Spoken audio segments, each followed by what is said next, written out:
ఈరోజు నేను మీకు చెప్పబోయే టాపిక్ వచ్చి డైట్.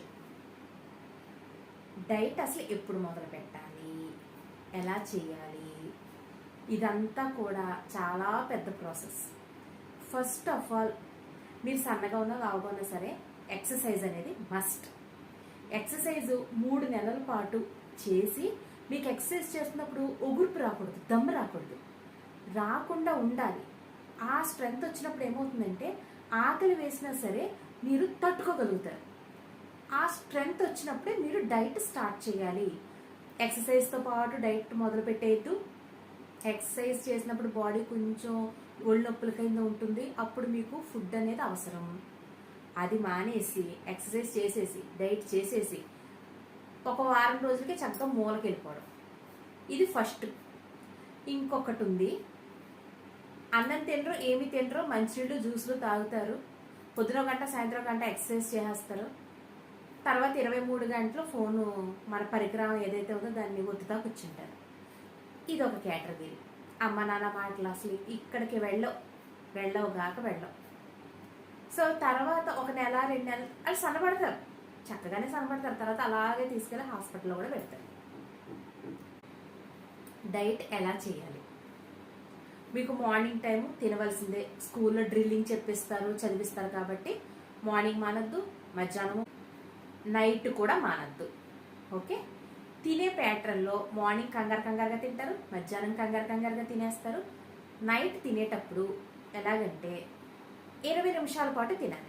మీకు ఆకలి అనిపిస్తుంది కదా, ఆకలి అనిపించినప్పుడు మీరు భోజనానికి కూర్చున్నప్పుడు కడుపు నిండింది అన్న ఫీలింగ్ బ్రెయిన్కి మెసేజ్కి 20 నిమిషాలకి వెళుతుంది. ఈలోపు 5 నిమిషాలు 10 నిమిషాలకి లోడ్ వేసేసి ఇంకా కడుపు నిండలేని ఫీలింగ్తో ఇంకా లోడ్ వేసేస్తాం. అందులో చేతిలో ఒక పరికరం, ఎదురుగుండా ఒక టీవీ అనే ఒక పరికరం, ఆ రెండింటిని కవర్ చేస్తా ఇది వేస్తూ ఉంటారు. మీరు ఇక్కడ 4 విషయాలు మైండ్లో పెట్టుకుని భోజనం దగ్గర కూర్చోండి. సాయంత్రం ఏం తింటున్నాం, ఎలా తింటున్నాం, ఎంత తింటున్నాం, అసలు ఎందుకు తింటున్నాం, ఈ 4 పాయింట్లు చాలా చాలా ఇంపార్టెంట్. మీకు ఈ 4 పాయింట్లునమ్మా చాలా ఇంపార్టెంట్. ఓకే, ఫస్ట్ ఏం తింటున్నాం? అమ్మ ఏం పెట్టింది? దోశ, చపాతీనా, ఇడ్లీ ఏమైనా పెట్టారా, టిఫిన్ లాంటిది ఏమైనా పెట్టారా, లేకపోతే భోజనం పెట్టారా? భోజనంలో ఆకుకూరలు ఉన్నాయా, నాన్ వెజిటేరియన్స్ ఉన్నాయా, ఏమున్నాయి అసలు ఏమున్నాయి? ఓకే, ఏం తింటున్నాం, ఎంత తింటున్నాం? మీరు కడుపు నిండింది అన్న ఫీల్ కలుగుతుంది చూసారా, దానికన్నా ఒక ముద్ద తక్కువ తినాలి, ఒక్క ముద్ద మాత్రమే. సరే, మీరు 4 గరిటెలు రైస్ తింటున్నారు అనుకోండి, అందులో 1 గరిటె రైస్ మాత్రమే మీరు తగ్గించాలి. అది ఎంత తింటున్నాం అనేది పెట్టుకోండి. ఫస్ట్ ఇంత కొలత చూసుకుని తింటున్నారు, తూకంగా తింటున్నారు అంటారు, అలాగనమాట పెట్టుకోండి. ఎలా తింటున్నారు ఇది ఇంపార్టెంట్. అసలు మెయిన్ పాయింట్ అంతా ఇందులోనే ఉంది. నోట్లో పెట్టాలి, నమలాలి, చూ చేస్తూ తినాలి. జ్యూస్ లాగా అయిపోవాలి, నోట్లోనే జ్యూస్ లాగా అయిపోవాలి. అవ్విందే మనం మింగాలి. అప్పుడే చిన్న పేగులో ఫుడ్ ఈజీగా తొందరగా అదుగుతుంది.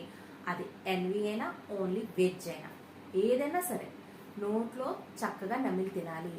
తినేటప్పుడు చక్కగా ఫ్యామిలీ మెంబర్స్ అంతా కూర్చుని పరికరాలన్నీ ఆపేసి పక్కన పెట్టి, ఎస్పెషలీ టీవీ సీరియల్స్ కూడా కొంచెం ఆపి పక్కన పెట్టి చక్కగా కబుర్లు చెప్పుకుంటూ తినండి. రోజులో జరిగినవన్నీ చెప్పుకుంటూ తినండి.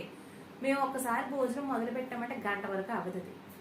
పెట్టుకునేది ఏంటే సోది, మాట్లాడుతూనే తింటాం. భోజనం అయ్యేసరికి గంట అయిపోతుంది. తర్వాత క్లీనింగ్ సెక్షన్స్ అవన్నీ పెట్టుకుంటాం. తినే కాసేపు మనం కష్టపడింది, ఆ భోజనం తినేటప్పుడు ఉండే ఎంజాయ్మెంట్ నెక్స్ట్ డే సాయంత్రం మళ్ళీ భోజనం చేసేదాకా ఉంటుంది. అందరూ కూర్చుని తినేటప్పుడు ఒకళ్ళు కోపంగా ఉండడం, ఒకళ్ళు ఏడవటం, పొరపాటును కూడా లెగిసి వెళ్ళిపోవడం లాంటివి చేయొద్దు.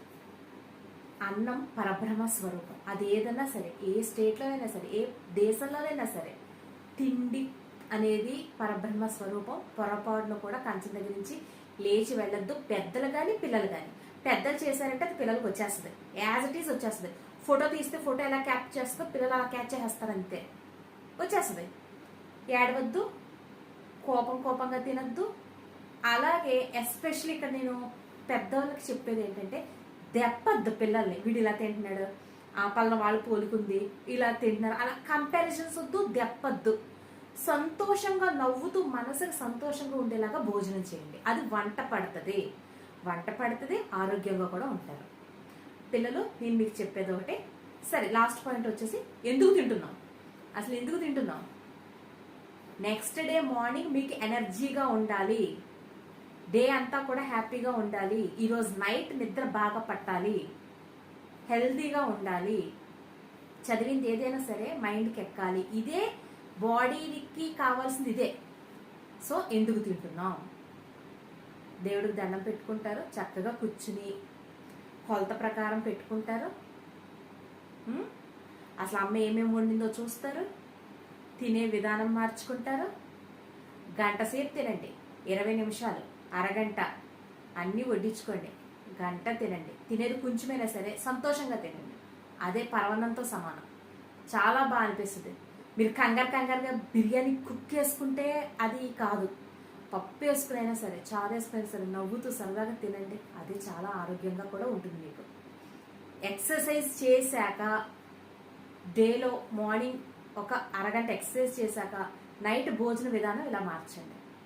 అలాగే తినే క్వాంటిటీ మీరు ఒక 4 గరిటెలు తింటే అందులో 1 గరిటె తగ్గించండి. 2 దోశలు తినే పడమైతే 1.5 చేయండి, 2 చపాతీలు అయితే 1.5 చపాతీ చేయండి. కూరలు ఎక్కువ పెట్టుకోండి. కూరలు దోశలో కూడా పప్పు కూర నంచుకుని తినచ్చు, నో ప్రాబ్లం. ఇడ్లీలు అయితే మనకి ఎలాగో సాంబార్ ఉంటుంది, చట్నీ అన్నీ ఉంటాయి.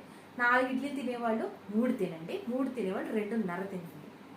తిన్నాక 20 నిమిషాల తర్వాతే కదా కడుపు నిండుద్ది అని ఫీలింగ్ వచ్చిన తర్వాత ఆపేసేయండి. ఫిల్ అయ్యాక ఓవర్లోడ్ చేయొద్దు. ఇంకా తినాలనిపిస్తుంది, ఇంకో ముద్ద తిందాం అని ఒక ముద్ద ఎక్కించద్దు, అర్థమవుతుందా? అలా ఎక్కించద్దు, అది ఓవర్ ఫీడింగ్ అవుతుంది. సో ఎక్సర్సైజ్ చేసే విధానంలో కూడా మీకు 5 నిమిషాలు ఎక్సర్సైజ్, 5 నిమిషాలు డ్యాన్స్, 5 నిమిషాలు ఎక్సర్సైజ్, 5 నిమిషాలు డ్యాన్స్ చెప్పాను కదా, అదే ఫాలో అవ్వాలి. ఒక నెలలు కానీ ఒక 21 రోజులు కానీ అదే ఫాలో అవుతూ నైట్ టైం ఈ తినే విధానాన్ని మార్చుకోవాలి. మార్నింగ్ కుదరదు, మధ్యాహ్నం కుదరదు. ఈవెన్ అమ్మ నాన్న పేరెంట్స్ కూడా, అమ్మగారికి కానీ నాన్నగారికి కానీ మార్నింగ్ మధ్యాహ్నం మేము ఇంతే మింగేయడమే, మింగేసామా తోమేసామా, మింగేసామా తుడిసేసామా, ఇంతే. కానీ సాయంత్రం భోజన విధానాన్ని మార్చండి, తినే విధానాన్ని మార్చండి, ఆలోచన విధానాన్ని మార్చండి. ఫస్ట్ డైట్ అంటే అంతే తప్ప ఫస్ట్ జ్యూస్లు మొదలెట్టేసి ఎక్సర్సైజ్లు మొదలెట్టేసి అన్నీ చేసేసారనుకోండి షెడ్కి వెళ్ళిపోద్దండి. అలా కాదు, 3 నెలల ముందు మన బ్రెయిన్ని డైట్కి సిద్ధం చేయాలి. మీరు ఏదన్నా తగ్గించవచ్చు, కానీ తిండి తగ్గించేటప్పుడు మాత్రం బాడీ మీద చాలా ఇంపాక్ట్ పడుతుంది. Haemoglobin levels, sugar levels, glucose levels, ఇవన్నిటి మీద ఎఫెక్ట్ పడుతుంది. సో డైట్ అనేది చాలా ఒళ్ళు దగ్గర పెట్టుకుని చేయవలసిన విషయం. మీరు ఒక న్యూట్రిషన్ దగ్గర కానీ డైటీషియన్ దగ్గర కానీ వెళ్ళి వాళ్ళు ఏం చేస్తారంటే first blood test, BP, sugar ఇవన్నీ టెస్టులు చేసి అప్పుడు మీకు డైట్ ప్లాన్ ఇస్తారు. అంతే తప్ప మీ ఇష్టం వచ్చినట్టు మీరు డైట్లు మొదలు పెట్టేసి మీ ఇష్టం వచ్చినట్టు మీరు చేసేసారనుకోండి, తర్వాత అది పేరెంట్స్కి పెద్ద తలకైపోటు అయిపోతుందబ్బా. మగపిల్లలు అయితే ఇంకా మహాఘోరం, ఆడపిల్లలు అయితే ఆఫ్టర్ మ్యారేజ్ నెత్తి తినేస్తారు నిజంగాను ఈ దిక్కుమల డైట్లు టీనేజ్లో చేసి. సో డైట్ చేసేటప్పుడు మాత్రం మీకు ఇమీడియట్గా డైట్ స్టార్ట్ చేయాలందా, వెళ్ళిపోండి డాక్టర్ దగ్గరికి వెళ్ళి సజెషన్ తీసుకుని టైం టేబుల్ రాయించుకుని దాని ప్రకారం చేయండి. లేదు నోరు మూసుకుని పెట్టింది తినండి, పెట్టింది తిని ఎక్సర్సైజ్ బాగా చేయండి, బాడీకి పని అప్ చెప్పండి. అర్థమవుతుందా? మీరు ఎంత ఎక్సర్సైజ్ చేసినా దమ్ము రాకూడదు, అంతవరకు మీ బాడీని తీసుకెళ్ళండి. 45 మినిట్స్ మీరు ఎక్సర్సైజ్ చేశాక కూడా మీకు దమ్ము రానంతగా బాడీని తీసుకెళ్ళాక అప్పుడు మీరు డైట్ మీ ఇష్టం వచ్చినట్టు చేయండి. ఈ లోపు మాత్రం పిచ్చిగా మాత్రం డైట్ చేయొద్దు. మీరు వెజ్ తినండి, నాన్ వెజ్ తినండి, జ్యూసులు తాగండి, ఏదైనా చేయండి, ఎక్సర్సైజ్ మస్ట్గా చేయండి. అర్థమవుతుందమ్మా? దయచేసి తిండి విషయంలో మీకు తోచినట్టు మీ హాఫ్ నాలెడ్జ్ తోటి డెసిషన్స్ తీసుకోవద్దు. అది మీకే నష్టం, పేరెంట్స్కి ఇంకా నష్టం. ఓకేనమ్మా? నేను చెప్పిన ఈ పాయింట్ మీకు అర్థమైంది అని అనుకుంటున్నాను. Okay, thank you, bye.